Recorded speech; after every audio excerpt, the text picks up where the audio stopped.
will spend at least 18 months studying the ozone layer, as well as stratospheric winds, chemical composition, and the solar energy system.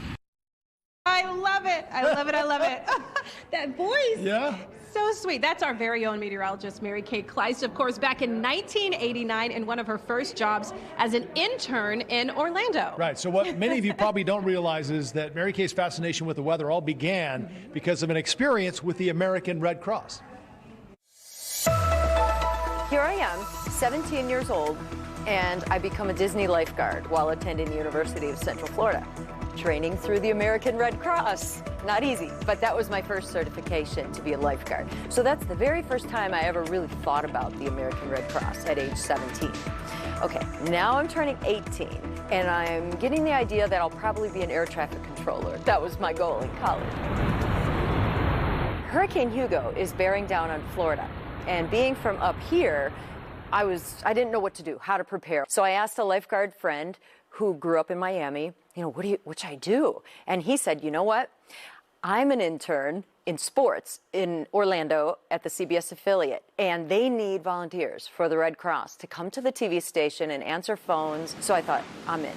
So I went there and spent the whole night as the hurricane got closer. There weren't a lot of cell phones or communications in 1989. It was a lot different. We had to put the people on hold if you had a question and ask the meteorologist when they weren't on the air.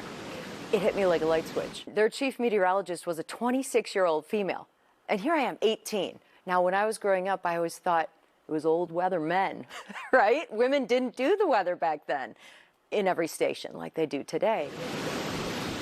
At the end of the night, Hurricane Hugo obviously did not hit Florida. It hit just north of Charleston, South Carolina, as a Category 4. So Florida was spared. But she thanked us in the morning for staying all night and helping with the American Red Cross, doing such a good deed. And so I asked her, gosh, do you have an internship? And she said, no, but let's make one. So she talked to her management and set it up, and I was able to begin a weather internship. And then I steered my studies toward meteorology and broadcast journalism. Yeah, and the rest is history, as they say, right? Her hair is as big as her heart. She's just like the sweetest and smartest. She knows she knows her stuff. Well, the other thing about that, let's bring Albert in, is that I think it's an important lesson for everyone, Mary Kay, is that serendipity has a way of opening doors that you probably didn't even expect or see coming. And it's a great way to sort of go through the early years of your life, or at least your teenage years, when you don't need to decide exactly what you want to be, but be open to whatever comes your way. You never know where inspiration is going to hit.